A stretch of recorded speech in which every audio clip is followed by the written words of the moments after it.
I want to talk about divine timing today. We've all heard of divine timing. It can be a very frustrating thing to have in your life, divine timing. You go to a reader and you want to meet someone or start something, and they say to you, it's all divine timing. Divine timing means that it's not our timing. It can be hooked into our timing, but mostly it's spiritual timing. Before we came down, we would have decided to do certain things at certain times when we were in the Garden of Remembrance. In that time, we would have set up certain signposts that would happen in this time, that time, and this time. Divine timing cannot be interfered with. I don't believe you can change divine timing. I'd love to be able to do it sometimes and get it to be my timing, but it's not that way. So you just have to basically wait. And there are reasons for it. Sometimes the person you're supposed to meet is busy doing something else. Perhaps they're in another relationship and they need to finish that and resolve that or learn their lesson. And so you're just going to have to wait. If you're trying to float out a new idea or project, the divine timing can come in that it will only float out at certain times, because if it floats another time, it can fall on its face and not work. I tend to respect that one quite considerably, because I don't want to float something out when it won't work. You might as well have not done it. When I read, I will say it's divine timing to people. They usually understand the concept of that. It's a frustrating word to hear in your reading because, you have to wait. And there's a lot of waiting and being patient. I think there's a lot of lessons in patience down here. It's one of the lessons we're supposed to learn is patience. And divine timing will definitely make you have to be patient. You will not be able to do anything except basically wait. And then when it's the right timing, it just will happen. We might think it's the right timing now. We might be all ready to go. We've done the work on ourselves. We're ready to be in the relationship. And come on now, hurry up, hurry up. I've been waiting for some person who's been read that I'm supposed to meet. I've been waiting for 5 years now for that person to turn up. It's frustrating because I'm not that as young as I used to be, and I'm like, can we hurry this along, because I don't want to die before the person turns up. And I make jokes about it, but I know it's divinely planned. I think the person was supposed to come maybe 3 years ago, and then there was a change there, and so they actually changed the divine timing because that person decided that they would perhaps pursue another relationship or had some other things to do. So then the timing changed, and then of course then the divine timing changed as well, because we've always set up little choose your own adventures like those books in the olden days. We've set those up so we can go all different paths, even though we're basically perhaps on one path. Divine timing will also make a better outcome.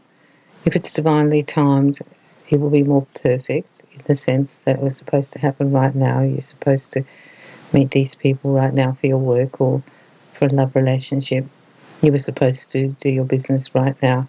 So it'll actually, once the timing comes in, it will actually be better for you and better for the whole situation if it happens that way.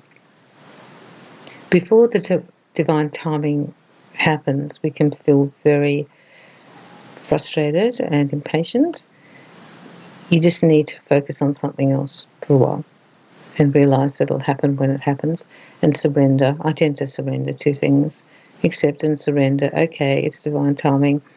I'll just put it over there for now and do something else. This is a better process than focusing on it and obsessing about when it will happen. That's just really a waste of time. So you might as well use your time to do something different, pursue another hobby and or work. Maybe do things that you had put on the back burner not to do and do it now. In our spiritual world, it's quite different to our human world. They do overlap, of course, but the spiritual world is the strongest world. The spiritual world is like the template. It's the underpinning of everything that's happening to us. It is the strongest part of the divine timing. There's nothing we can do about it, as I've said, but it's the foundation of what's happening.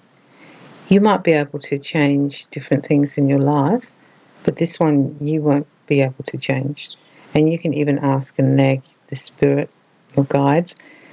However, I found that if it's set in place, it will be set in place, and there are bigger reasons for it, and that we need to heed and be patient with it.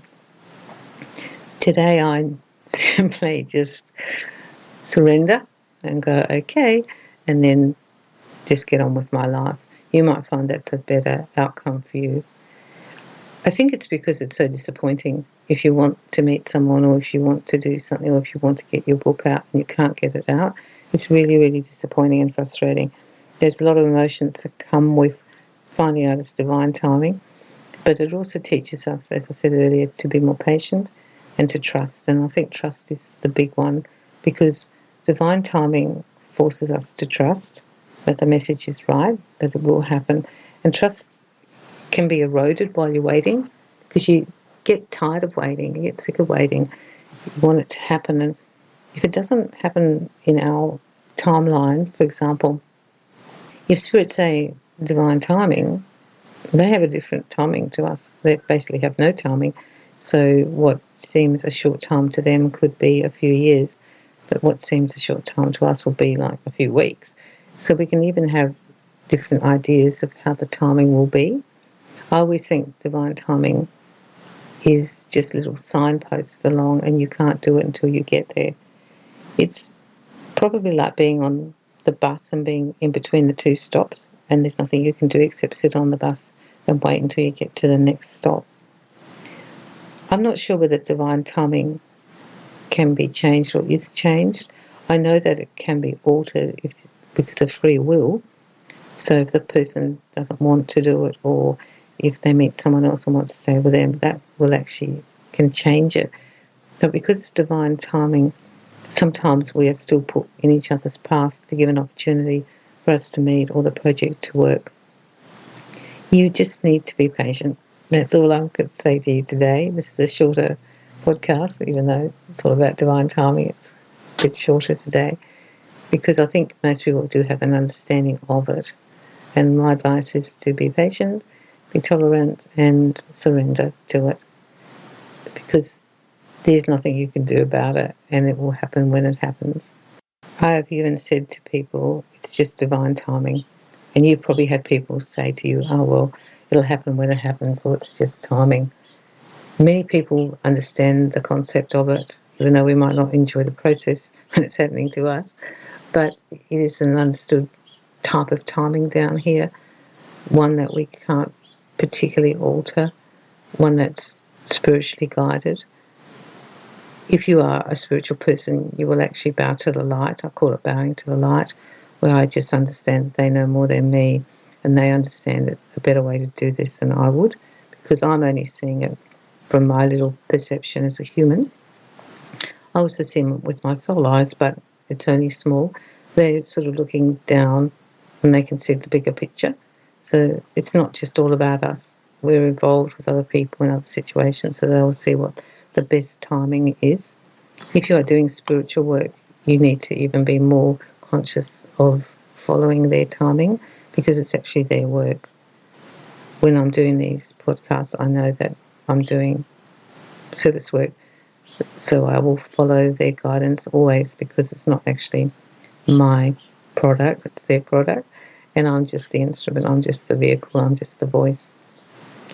Keep well this week, keep positive, try and think happy thoughts, and I send you love and healing and good luck with your divine timing.